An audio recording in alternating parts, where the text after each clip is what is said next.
Welcome to InterPartyConflict, the podcast where we answer your questions so you can have the best tabletop gaming experience possible. My name's Gabe. And my name's Jeff. And we're going to answer your questions today. But first, Jeff. Mm-hmm. How are you doing? That's so nice of you to ask. I'm doing pretty good. How about yourself? I'm doing pretty good. What did you do today? Today I played a little bit of D&D. Awesome. Yeah. Awesome. As did I. That was a leading question. Today I did another D&D session at my local library. Mm-hmm. Had a couple new faces this time. Yeah. And they seemed into it. So. Yeah. They said they'll be coming back next time. Cool. So yeah, it was a lot of fun. Spoiler, I had the players encounter a certain golem that I have referenced on the podcast in the past. A certain delicious golem made of dough and meat and tomato sauce and cheese. So I got to tell you, right after basically after I dropped Steve off, I went back home and there was a leftover slice of pizza that I immediately ate. I'm like, I really want a pizza right now. Yeah, I thought about getting a calzone today, but I did not. It's just like all I can think of is cheese and sauce. Ugh. Right. Some other announcements that I want to talk about. We have a custom domain. Oh, right. If you were to go to InterPartyConflict.com, bam, it would redirect you to our Blogspot site. So we don't have a custom site for it yet. Sure. Possibly in the future, but the Blogspot site, it does what it's supposed to do. Yeah, I feel like it does its purpose. Yeah. So InterPartyConflict.com. Check it out. And if you were to go there, as I said last week, we do have a PayPal donate button. So sure. If anybody feels like giving a little bit back to the podcast, you want to click on there, give us a couple dollars. Mm-hmm. Anything you can give would be greatly appreciated. We can put it towards making the podcast better. Yes. Also, there are two other podcasts that I would like to mention. Oh, yeah. The first is a podcast called Adventures in Aurelia. It is an actual play podcast that a guy contacted me on Reddit. He had been listening to our podcast and he liked it. And so he has one of his own. And it's an actual play podcast.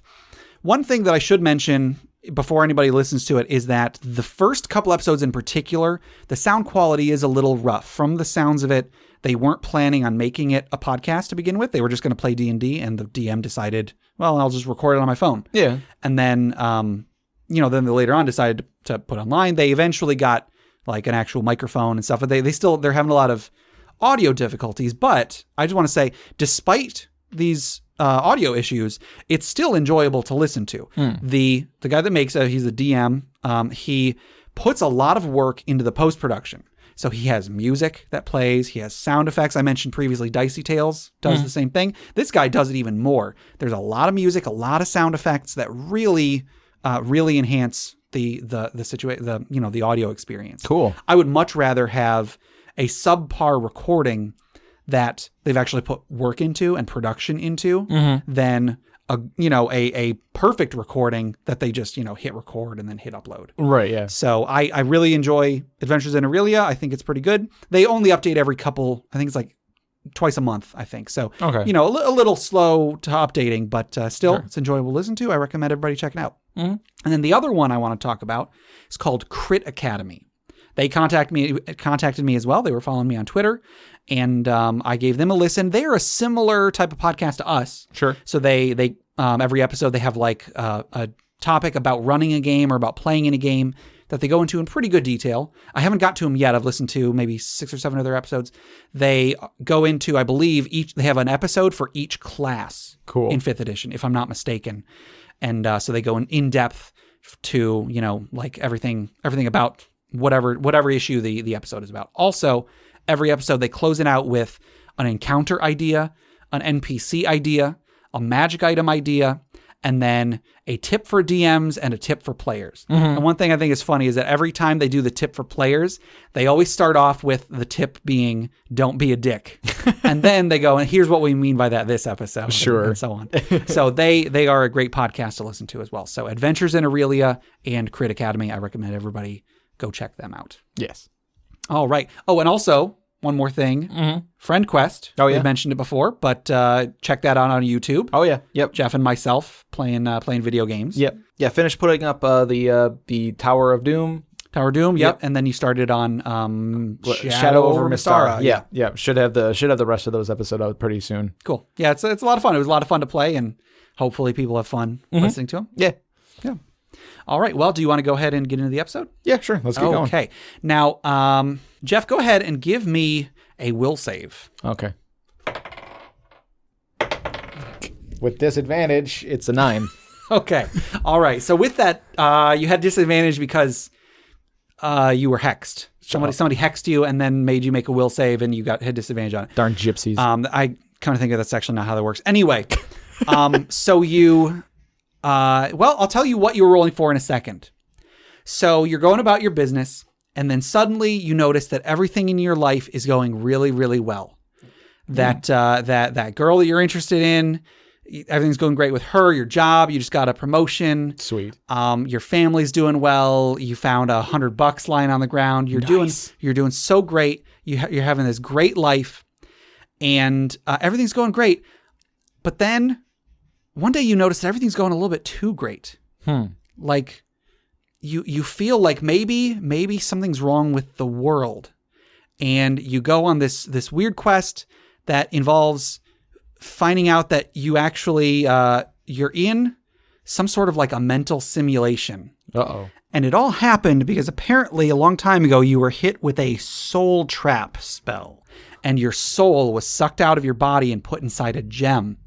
And so whoever cast the spell, instead of just doing a normal magic jar spell, they added a little bit of flair to it so that while you're stuck in this gem, you feel like you're in this, this paradise world where everything goes along your, what you wanted. However, in truth, your soul is in a gem, which is sitting at the top of a pile of gold in the dragon's hoard.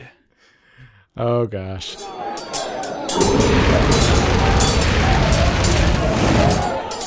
I was kind of thinking of the movie Vanilla Sky in that case, but I couldn't really think of ways to integrate. I don't remember what happens in that movie. So I don't know. So spoilers for Vanilla Sky. I don't know. Tom Cruise is actually in a gem in a dragon's hoard. My thoughts went to the episode of Rick and Morty. Oh yeah, that's a good one where too. There's a simulation, and then also just like the Matrix, I guess. Yeah.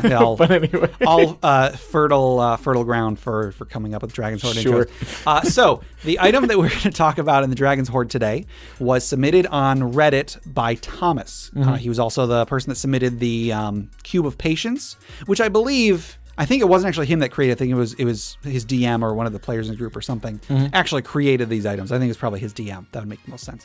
But the item that he is submitting today is a magic item called the Frog Stone.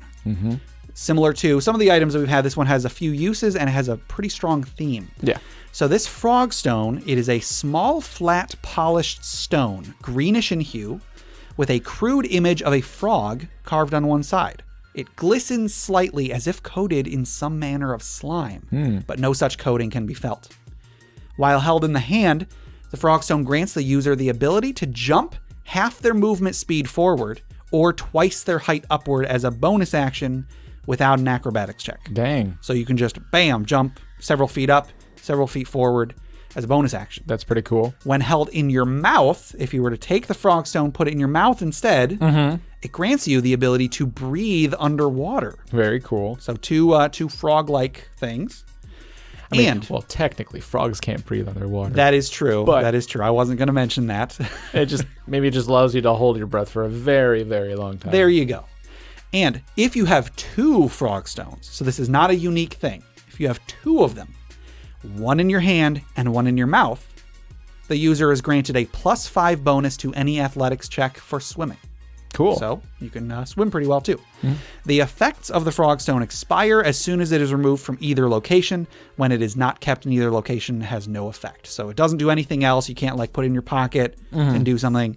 You can't, it doesn't count if it's in your bag or whatever. You can't have it like gripped in your foot if you're, I don't know, something that can grab stuff with your foot. It has to be in your hand or in your mouth. Sure. If the user is in possession of 2 stones, they may make a DC 13 Arcana check to combine the power of the stones. On a success, the user shapeshifts into a frog as if using a druid's wild shape ability for 4 hours or until the user chooses to shapeshift back. On a failure, they still shift into a frog but the stones are destroyed and the shift is permanent. Oh, wow. Until undone by magical means such as the Dispel magic spell. Dang. Uh-oh. Yeah. So it has a really cool combined ability, but in keeping with a lot of the Dragon's Hoard items, something bad can very much happen if the dice do not go in your way. Mm-hmm. So yeah, I think this is a really fun item. Yeah, it's really cool. A really cool, it's not that powerful, but it's still just a really cool thing. I could definitely see giving this to a first or second level party. Sure. Maybe give them one, and then a few adventures later, give them another one, see what they do with it. Yeah, that's definitely cool. Because, by themselves, the jump is, the jumping thing is really big, but it's not game breaking. Right, exactly. Like they'll just be able to get over that pit trap easier, Yeah. You give it to the person with the lowest athletics check or acrobatics checks rather. And it kind of helps the weak link in the party or something. I could see this being used as like a combat thing, because you can jump without as a bonus action. Oh, sure. So you could use it to jump and then move even further. Oh, wow. Okay. Yeah, that's a good point. Plus, I think that's how that would work. Yeah. And I'm thinking back. I'm thinking back to 3rd edition or something, but there's leap attacks and stuff like that. Oh yeah, that'd be cool if you could combine that. Yeah, I think it's a charge if you do a jump at the end of it or something. You to get some bonus damage in. Yeah, I think in the Arms and Equipment Guide there was a halberd that if you made a jump as part of a charge, you did double damage if you hit or something. So you're kind of like a dragoon from Final Fantasy. Cool. Yeah. Yeah. So yeah, I think this is a cool item. Yeah, breathing underwater, another thing that's it's powerful in its own way. It can be powerful, yeah, but there's so few DMs use underwater stuff to begin with. Yeah. And there's so many other issues that come along with being underwater that I really don't. I feel like this is going to be just an ease of use consideration rather than anything else. Right. Yeah. So maybe you'd give your players some of these, and then now they can go on that adventure you wanted them to go on. Sure. Yeah. I mean, I'm also kind of thinking about turn into a frog. Yeah. I mean, would you just be a normal sized frog? Yeah. Are you gonna be? Yeah. You're gonna be just I don't know. They would be tiny or something. I don't know. I don't have my monster manual handy, or I would check to see if there were any monstrous frogs that are really big. I know there's monstrous spiders and whatnot that are medium-sized. It'd be a great way to escape. Yeah. It'd be really good because if you are small and you can, swim really well because you're a frog and, hold your breath for a very long time, you could use it to escape. You can go down like a gutter somewhere and, no one will be able to find you. Yeah. So if you wake up in a jail cell. Oh, yeah. And you somehow still have your frog zone on you, I guess, which is they'd be small. They sound like they're pretty small. They'd be able to fit in your mouth, I guess, yeah. So yeah, if you wake up in a jail cell, like a certain D&D session that may or may not have happened today, then you could just turn into a frog and then slip through the bars. Yeah. Or you can fashion a lockpick out of a bucket handle and roll really well. Yes. So yeah, that's pretty cool. Yeah, I like little things like this where it's just they're not super powerful, but it gives you just an extra little trick in your bag. Sure. I like that. Yeah. Oh my goodness. And what if you encountered a wizard that had a frog familiar, and then it turns out that that's not actually a frog familiar, that's a buddy of theirs that either used some of these successfully or unsuccessfully. Sure. That'd be cool. Yeah. That reminds me of King's Quest. In one of the King's Quest games, the character that you're playing in the game ends up turning this evil wizard into a cat. Okay. And then in a later game, you go against that wizard's brother, who's also a dark wizard guy, and when you get into his castle, you see there's a black cat that just kind of wanders around, and if you're caught in the same room with the cat and you go a couple screens later, you get caught by the wizard. And it's because that cat is his brother, and is spying for him. That's really cool. Yeah. So I like familiars and stuff like that. But that'd be a cool idea where it's the familiar is actually a guy who used it incorrectly, and maybe the wizard doesn't even know about it. A Scabbers and Ron Weasley. Scabbers and Ron Weasley, yeah. Sort of thing. Yeah. All right. That'll do it for the Dragon's Hoard. If anybody wanted to submit magic items or questions for us to discuss, how would they do so? Well, they can do it like Thomas did. They can send it through Reddit, Yeah. And that's r/InterPartyConflict. Reddit.com/r/InterPartyConflict is our dedicated subreddit. Yep. Or they can send us an email at interpartyconflict@gmail.com. Yep. All right. You want to go ahead and get into some questions? Sure. Let's do it. All right. This first question is from Jason through the email, and they ask, is there an ideal balance for party composition in 5th edition? I asked this on the Facebook group just to see what people said, because I knew what the answer. I just want to make sure that the social conscious, or the general social consciousness hasn't moved on since the last time I did that. And so I asked people, what's the ideal party composition, and of course, cue several hundred replies of like, 4 rogues. Or 3 commoners and a paladin that's multi-class with warlock. Sure. It's like, okay.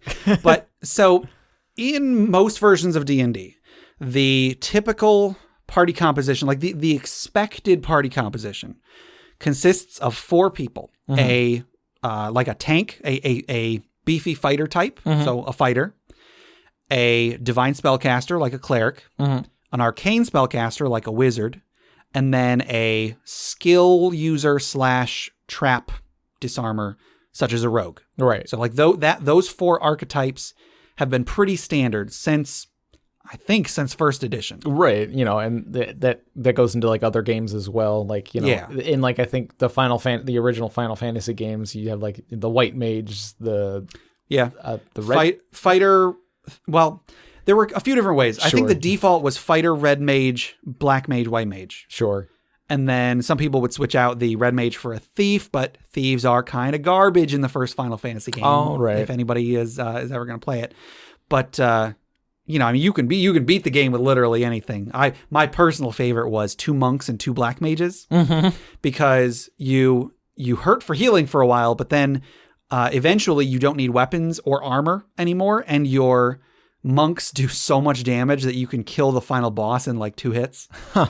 But that's more of an advanced one. Sure. So typically speaking, you want like a tank, some sort of a trap finder, a healer, and then a arcane spellcaster. In 4th edition, it was a little different because they were similar to how MMOs work. They divided the classes up into like roles. So there would be a defender, which was like your fighter type. There would be a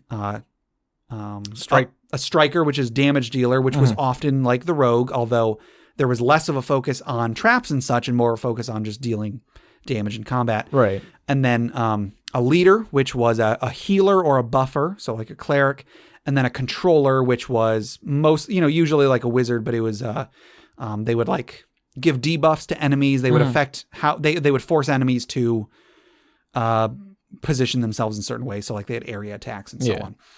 And I did like in 4th edition that like with those roles, there were many different types of classes that could fit those roles, and some classes could fit, different role, like several roles. Exactly. Like you could have a fighter who was mainly a defender, but you could focus mostly on damage, in which case you were kind of a defender, kind of a striker. Right. Or even like a controller too, because like some of like the fighter stuff, like you're controlling the battle a lot. Yeah, definitely.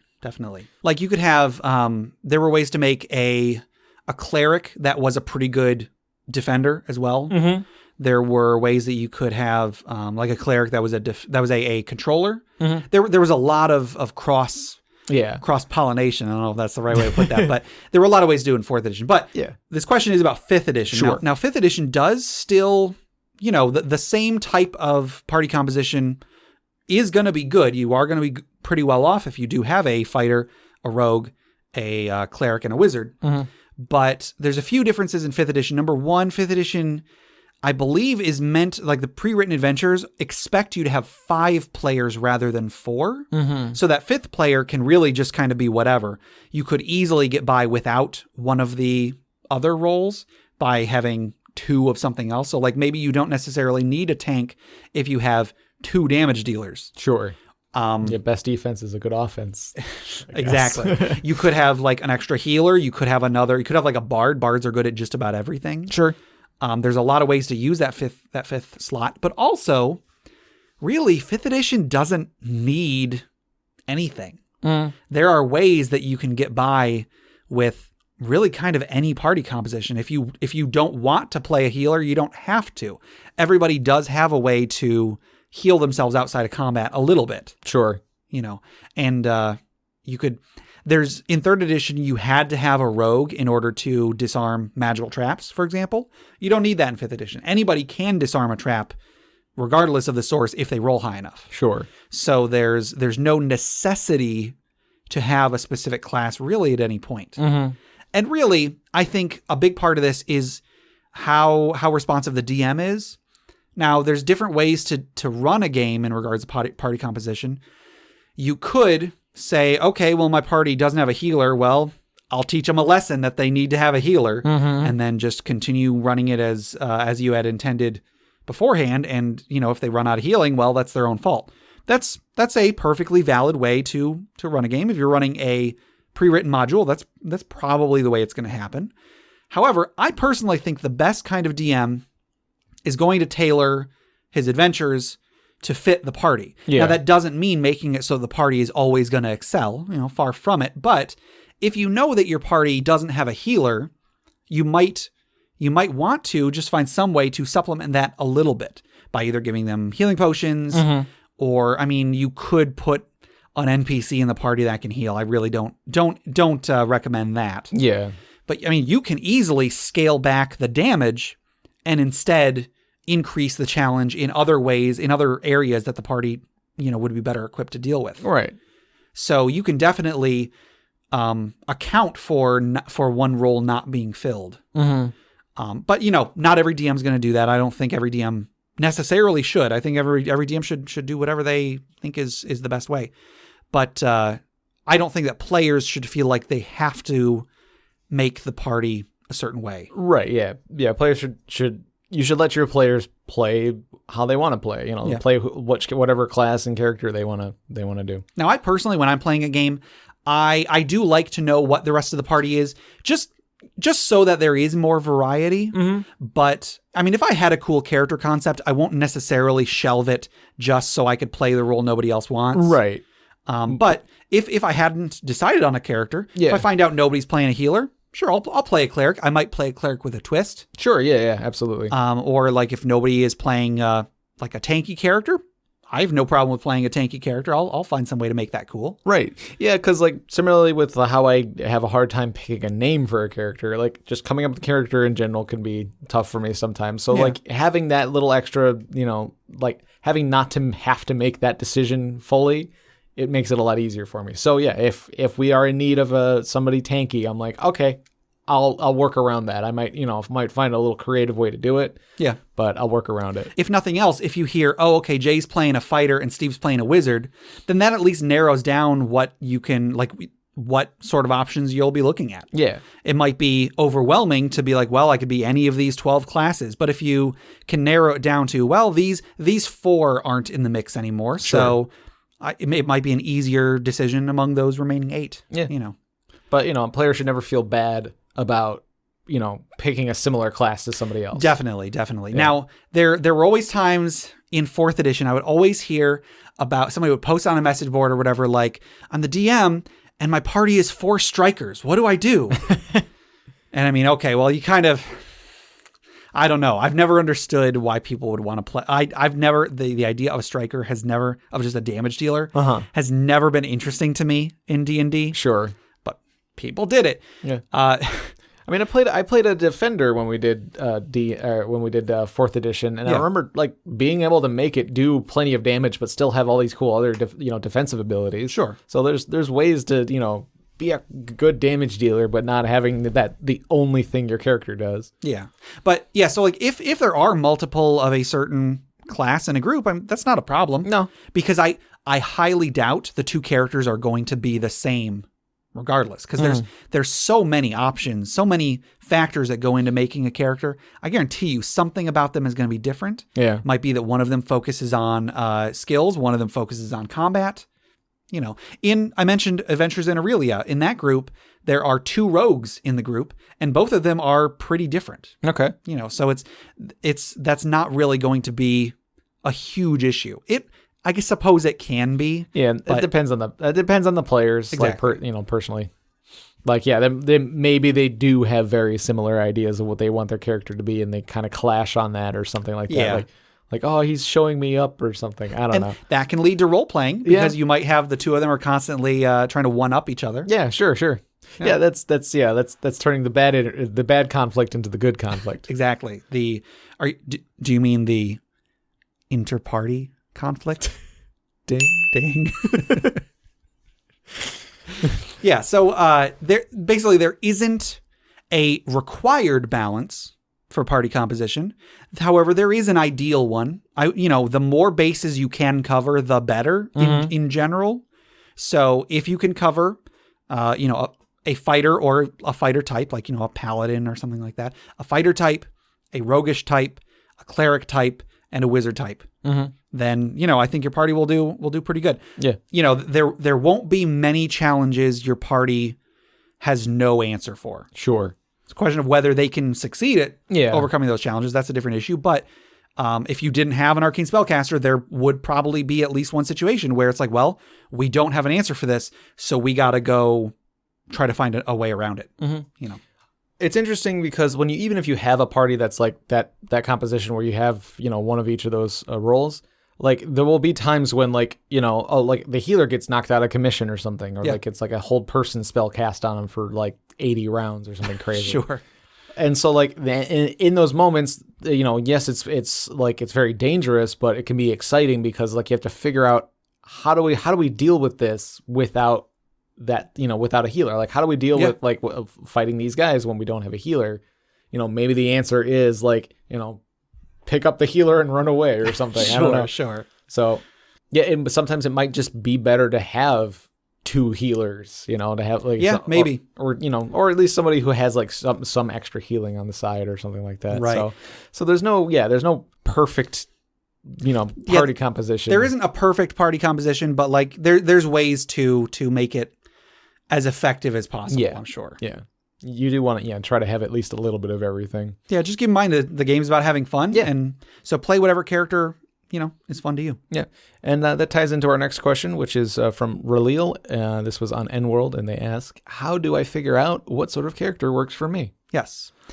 Good segue there. Sure. This is a tough question to answer. Yeah. Because, I don't know. It is up to you. So obviously you could use things to help you along, like if you feel like the party might need a healer, you can at least start looking in that direction. Like, because if you can't figure out what kind of character you might want to play, or maybe you're just new to the game, just try them. Like you got to learn by, through experience. Cause like there are, a lot of times that cool ability that you see in the book, when it comes time to actually using it, might not be as cool as you thought it was, or it might not work as well as you thought it did. Or you might, while playing one character, come across some spell or something that like you got really into, and you're like, you know what? I want to base a character all like around this spell. Yeah.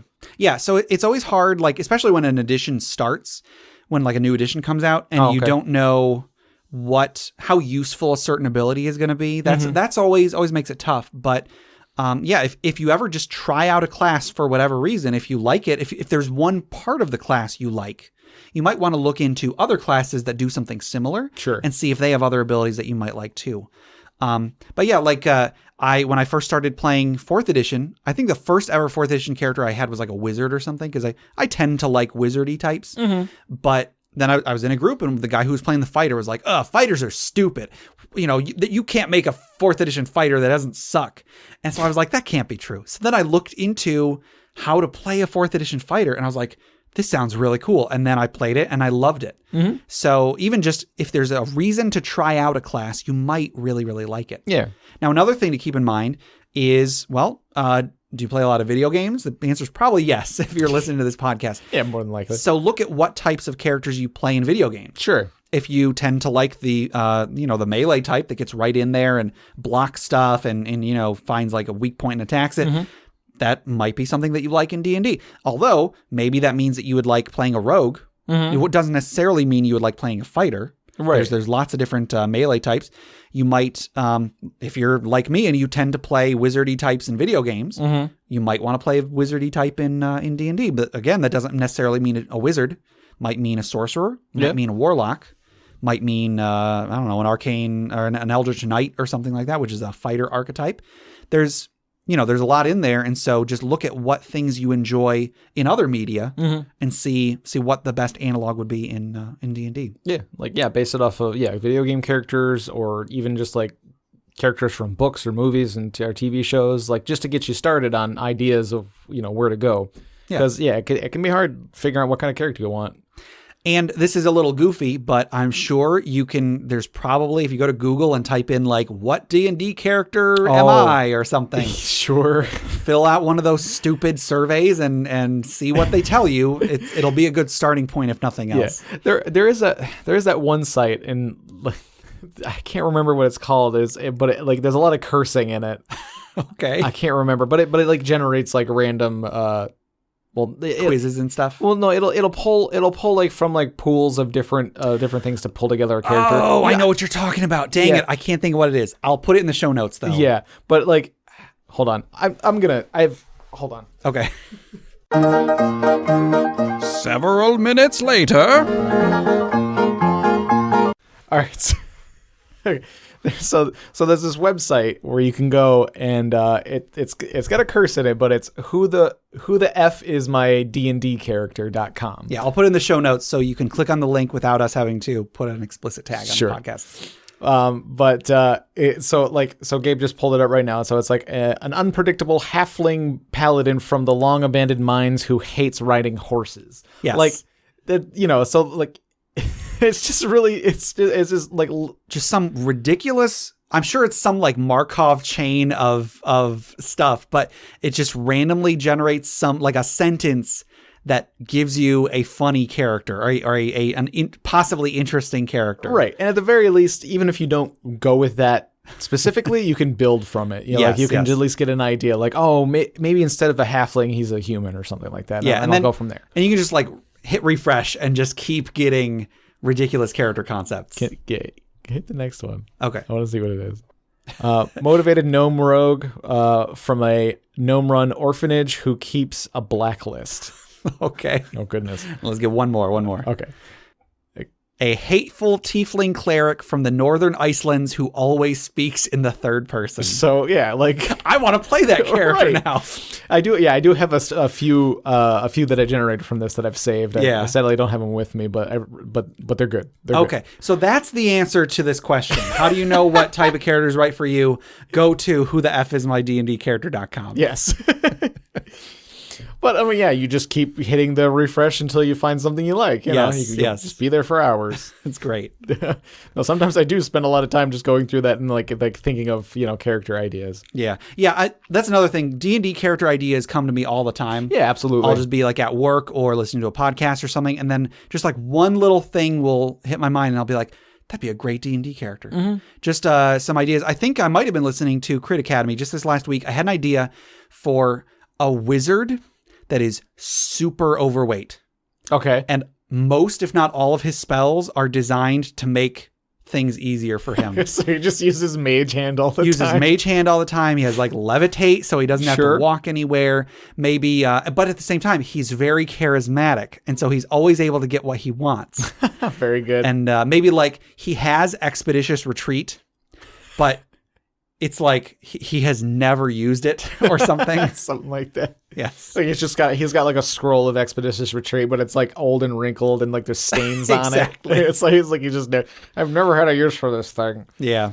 Just a funny little thing that I just heard something like, oh, you could play an overweight cleric or an overweight wizard, and I thought to myself, man, that would be hilarious.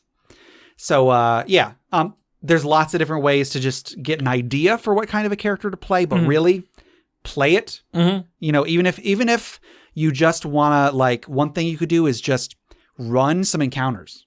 Sure. Have like the DM, or if the DM isn't there, just have like another player just pick some monsters out. Yeah. And then run a few encounters with your character or characters, and then see if you like how their abilities work together. Right. Or, just try to maybe write a like 1-page story about the character, if like personality wise, if you want to see if you like this character. Just, write out like a short little thing. Think up some stuff about the character and their background and see if that excites you. See if that sounds like fun. See if there's something that you can grab onto and have some fun with. And speaking of backgrounds, in 5th edition, like there's like the backgrounds and stuff. Like exactly. Reading through all the different traits and flaws and stuff that can spark ideas really well. Like I really like that in 5th edition. Because I really do have trouble coming up with ideas on my own, but I can take bits and pieces and put them together pretty well. So like I like building. I like building when I have something to work with. Yeah, just try stuff out, see what you like, see what you don't like. Think about what stuff you like in video games and in books and so on. There's no shame in borrowing ideas from other things. Right. I mean, really, everybody does it, whether they think they're doing it or not. Everybody does it. And like you might start off it being basically a clone of Legolas from Lord of the Rings, but in the end, it might be something completely unique to you. Yeah, it'll definitely evolve into something else as you play. Okay. So our next question, this is from Nicholas P. Hi, Nicholas. He said hi to you actually on SoundCloud. Oh, did he? If you look at the SoundCloud thing, you can you can reply to a specific point in the episode. Oh, right. And he said hi, Jeff back. Oh, hi. Yeah, I listen on YouTube, so I missed it. I'll try to check that out next time. All right. So this was on email again. He asks, what is your opinion on DMs who request payment for their services? Now, this is something I have strong feelings about. And I've not necessarily heard of this. Yeah, I first encountered this concept around the time we started the podcast, like within the first week or so. Somebody posted about it on like r/D&D, and they were asking about this, and that was the first time I had ever heard of it. That being said, since then I have seen it. I've seen people like advertising for it in various places. I'll put right out there. I understand that this is a thing. I understand why it is a thing. I do not like it. Sure. And I'll go into why I don't like it. I don't expect everybody to agree with me, but I at least hope that people will understand why I don't like it. Right. I understand that part of my feelings are just like, it just doesn't sit well with me. However, I have reasons for thinking that. Yeah. This is not purely emotional. Now, when I first ever encountered this, I immediately was like, no, why would anybody ever charge to DM? Like my experiences with D&D are probably what is dictating this attitude. But I've played in a lot of good groups and bad groups. And this is why I feel like I have a place to talk about what you should and shouldn't do in games. I've played with a lot of good groups and a lot of bad groups. And, in the bad groups I've played with, I've played with bad players, I've played with bad DMs, I've played with good players, and I've played with good DMs. And I've played with a lot of middle of the ground people, middle of the road people. I'm mixing my idioms here. And in the good groups I've been a part of, yes, a lot of the time it's because it has a DM that is very good, but I've played with players that are a huge part of the game as well. Right. In the best group I was ever a part of, the players were as much of a creative force as the DM was. Sure. I mean, yes, the DM still does more work than any other individual player. Right. There's a lot of preparation involved. Right. But there were times where the players together as a whole were as responsible for creating the game world as the DM was. Yeah. In most groups, I'll be willing to admit, most groups, the players are almost entirely a reactive force. The DM puts forth the world. The players say, okay, you took that thing in the world. Here's what I'm going to do with it. But in the best groups I've been in, the players create stuff too. I mean, of course it has to go through the DM, but it's a collaboration. Yes. In the best cases. So I can understand if you just don't want to put in the work to be a DM. If nobody wants to be a DM, I could understand some groups being willing to pay for a DM. Right. If nobody is a good DM and a good DM comes along, but he's going to charge for his services, I can understand a group being willing to pay for it. Again, I understand this is a thing. So I'm not saying that it doesn't exist, but I just think that D&D works best when it is a collaboration. It doesn't work as well when money is changing hands. I feel like when money is changing hands, it invites a level of scrutiny that D&D doesn't stand up to easily. How do you determine whether a session is worth money and how much money it's worth? Right, yeah. If there is no money involved and the DM is not on his A game and the session, has more fluff than crunch, and the session isn't the greatest session, it's not a huge deal because, that's just how some sessions are. Yeah. But when you're paying the DM per session or however it works, then there is going to be the part in your mind that's like, well, this session wasn't as good as the last session, but we're still paying him the same amount. Yeah. Yeah, I think, when you're bringing payment into it, it can mess up a lot of things. It makes, in a game like D&D, I feel like it makes it really uncomfortable to me. Yeah. It's definitely, there's the awkwardness of it. And then there's also like, okay, like if you're paying good money to have somebody run a game for you, like, and okay, what if you're rolling really bad and you're having a bad time because your rolls are bad? That's a good point. Whether this is ideal or not is a different issue, but most people have less fun when the dice don't go in their favor. Right. So is it going to get to the point where it's like, okay, if I pay more, will the DM let me, will the DM like maybe say like, he actually had less AC than he did before? You make a very interesting point that I had never considered. I mean, it's a little ridiculous, but it is. A lot of this is a little ridiculous, but sure. I feel like when you bring money into the equation, now the DM has to wonder, well, if they were to offer me more money, would I make the game easier? Microtransactions in D&D. I hadn't even thought of this, and this makes me even more uncomfortable with the idea. Gabe, I'm scared. I know, and for everybody out there, I understand that we're going on, like these are going to be weird corner cases and everything. Sure. But oh gosh, this is what happens when you introduce money to something like this. And of course, I'm sure the issues I've been talking about could be brought up about a lot of things that are legitimate businesses. Mm-hmm. Anything that is creative. I'm sure that there's the same question if you're paying someone to like do graphic design for you. Well, this graphic doesn't look as good as that graphic. Should I pay him the same amount or not? I'm sure there's things in place for this, but just to me, D&D is a collaborative work. Right. Now, again, when this was first ever brought up and I was immediately resistant to it, my response at the time, which I have refined since then, but my response at the time was like, why would anybody ever charge to DM? You should be DMing because you enjoy the game, not because you are getting paid for it. Right, yeah.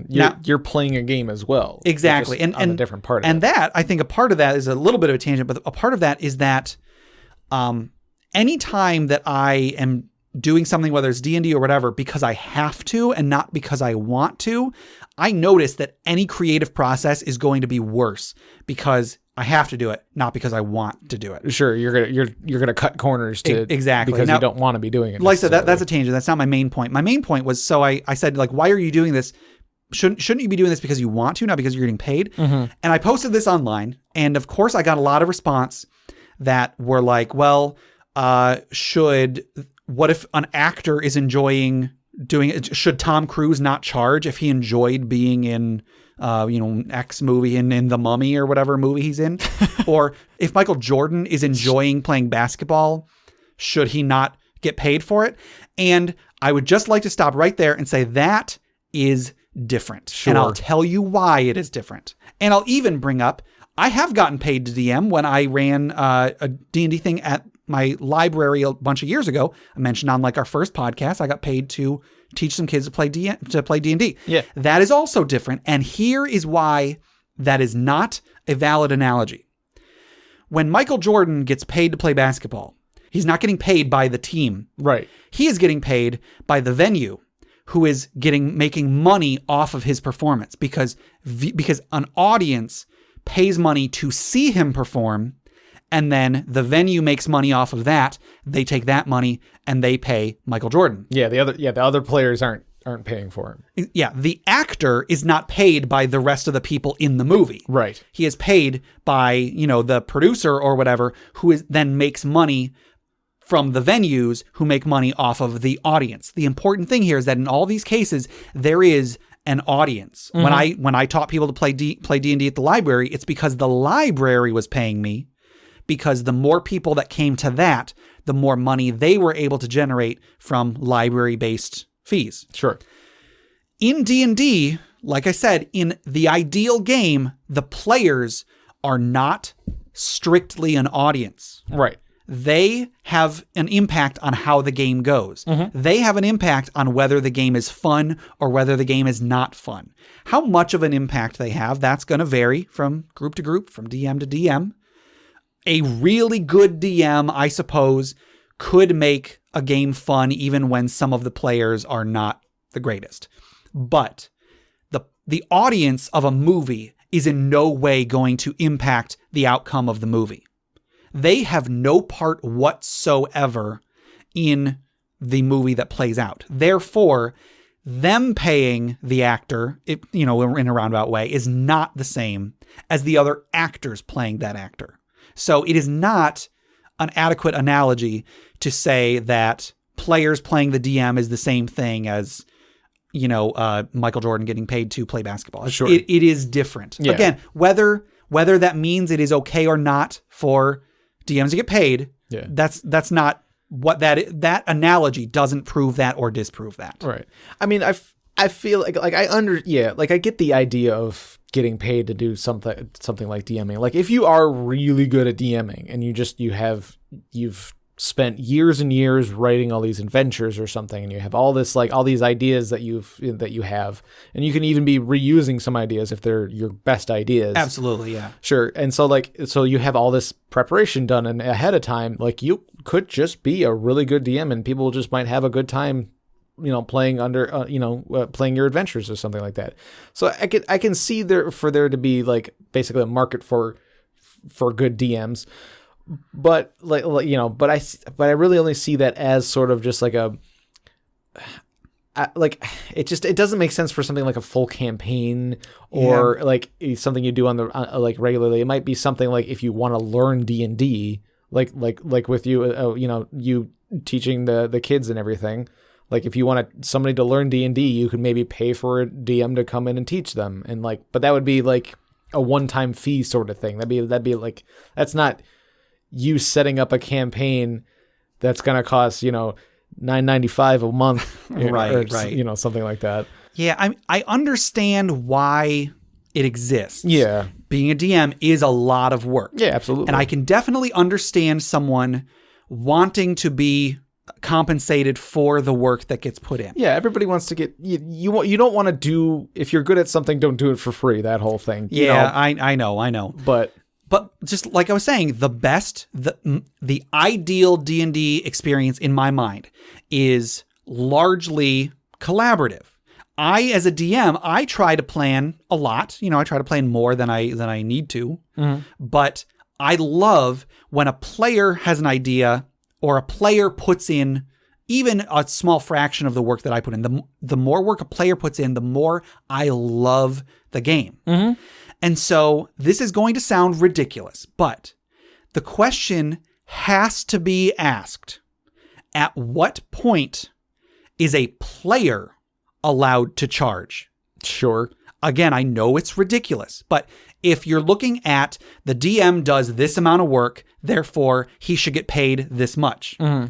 I understand that thought process, but I then have to respond with, if a player does a similar amount of work, mm-hmm. at what point do they deserve payment as well? Yeah. Now, of course, a single player, I guarantee you, is not going to put in as much work as a single DM. But let's say the DM is getting paid. I don't know what rates are. Let's say a DM gets paid $20 a session. Maybe it's more than that. I don't know. If a player does work on his own to create a character backstory, to create NPCs for the DM to use, if they are putting in work to customize everything they do, if they are getting other players involved in what they're doing, if they are taking up a large amount of time at the table, getting everyone involved, let's say even they end up putting in, I don't know, 10% of the amount of work that the DM put in, which I think is not unreasonable. Are they due $2 per session? Sure. Or maybe they get a discount. I guess just like this is something that has to be asked in a collaborative thing like D&D. Even the worst campaigns are going to have some input from the players. At what point is a player allowed to expect money? Now, again, not many people want to be DMs. A lot more people want to be players. I've heard of the opposite. I've heard of areas where, well, we've got so many people that are experienced DMs. We want some just players. Would such a situation merit a player charging as well? I mean, like supply and demand says yes, obviously. But I can see a lot of people looking at that the way that I look at DMs charging. Like, I understand work goes in and you want money for what you do, but if you're doing it for any reason other than because you love doing it, it's not going to go well. Something that comes to mind about this, I mean, now when you're playing with like a group of friends or something like that, you might have like, maybe you play every week. And, there's, 4 or 5 of you, every week somebody brings in food. Like, little things that like somebody offers to buy the food that week or something like, or like they bring the Mountain Dew or whatever your drink of choice is. So I remember I didn't play in the group, but I witnessed a group playing where like most of the people knew each other outside of the group, but not all of them did. Sure. And, everybody would like chip in to buy like a pizza or something like that. So that obviously this isn't like, you're not necessarily paying for the services of the DM, but at the very least, like, yes, there is money being exchanged in some way, in some form or another. But I mean, like it's to enrich the game as a whole. It's not necessarily, you're not paying one person to make the game better. Yeah. Everybody's like chipping into just to make the experience that much better. Yeah. Trying to think. Or it could even go as far as like, there's one person in your group that's going to be the DM most of the time, like your group of friends. And there's this guy who's always the DM. There's a new book coming out, like a Dungeon Master's Guide. And so like, it wouldn't be too crazy to say like, hey, everybody chip in a few bucks, so we can get this book. Sure. That could be something where, where at the very least it's like kind of cuts back on the expenses of the DM, because the DM is going to at least want an actual copy of the rules. Yeah. So like that way, not everybody has to buy a book or, or whatever. But at the very least, it doesn't have to come completely out of that DM's pocket. Sure. And I'm perfectly fine with that. If it's a matter of everybody is chipping in money to pay for food, food or snacks or whatever, like I'm fine with that. Even if they say, oh, you're the DM, you don't have to put any in. I'm fine with that. I'm fine with if the DM does buy a book that, the party's going to use and the players reimburse them. I'm perfectly fine with that. When the reason I bought the Shackled City Adventure Path hardcover is because I was in Tennessee. I had a group that wanted to play and I was like, hey, there's this cool hardcover. If everybody wants to chip in, I'll buy it. And so they did. And I don't even think I think the rest of the party covered the entire cost of it. So I'm fine with that. And I mean, I suppose if you get really down to it, maybe that's the same thing as the DM getting paid, I guess. But the context is what's different. Right. Yeah, I guess it is somewhat similar, but yeah, you're right. It's more of a contextual sort of thing. It's like you're not paying them for their services. You're paying for you're help paying for a thing that's going to enrich everybody's experience. Yeah. Not like the DMs and all the other players. Right. So yeah, like it's a tough issue. Yeah. Like I understand, I've said before, I understand why it is a thing, but it just doesn't sit well with me. Yeah, I'm not necessarily going to take a stance against it. Like if it works for somebody, like if somebody like it is a really good DM and people want his services and are willing to pay for it, by all means, go right ahead. Yeah. Like there is a part of me that like it doesn't sit well and it kind of feels like it kind of cheapens the game in some ways. But I mean, like if I have those feelings, I'm just not going to do it. Like I'm like, I just won't participate in that market, like, and that's up to me. But like, but I don't think I'm going to, I don't think I'm going to take a stand and say this shouldn't be done necessarily. I just like, I'm sure there's going to be people who like go about it poorly or try to take advantage of people and stuff like that. But you're going to see that in all parts of your life. Yeah. Yeah. I mean, like I'm not actively seeking out people that are doing it so I can tell them why they're horrible people. Right. But go on forums and type in all caps. How dare you charge? But no, I don't like it. I will never do it. I would have to be hard pressed for money in order to do it. And if I ever saw anybody else doing it, I don't think I would like actively outwardly disparage them, but I would, if they asked my opinion or if they asked if I wanted to play, if I wanted to hire them as a DM, I'd be like, no, sorry, I don't like that idea. Yeah. Or you can just it's like, well, I'm a really good player. Do I get a discount?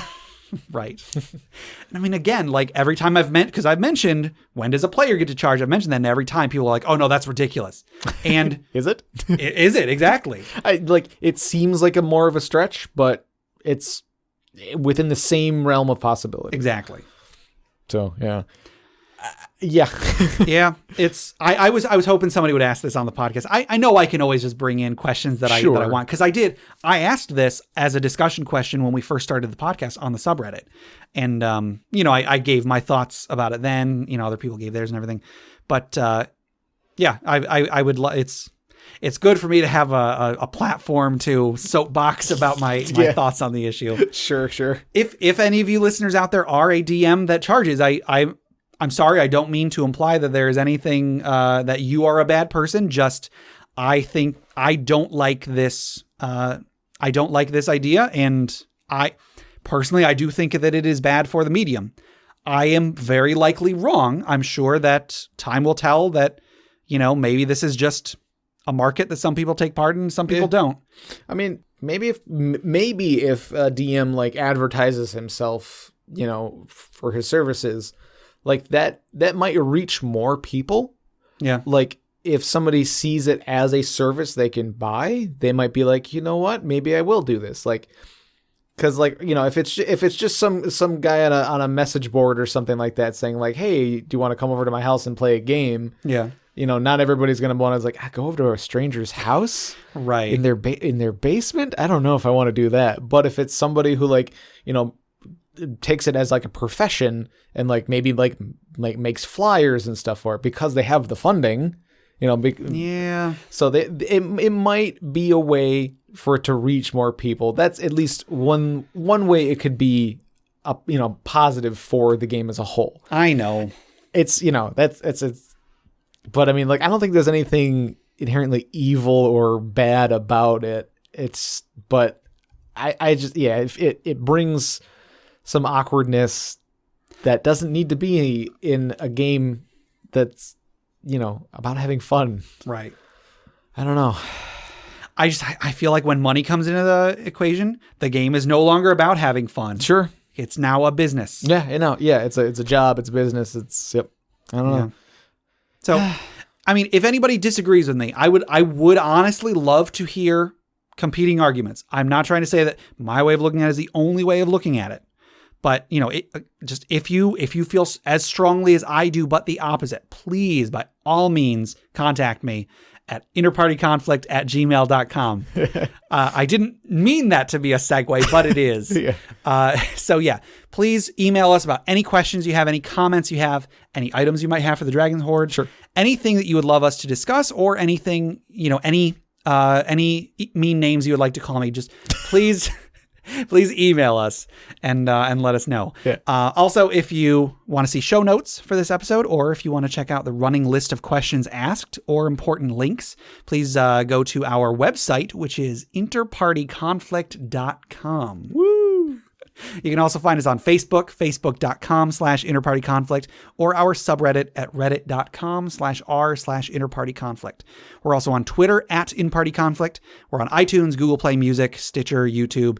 Please rate, review, subscribe. Please toss us some money on our PayPal donate button on our website. Mm-hmm. We really appreciate anything you guys can do. Even if you're just telling a friend about us, anything you can do to, increase listenership or whatever would help us out. Yeah, for sure.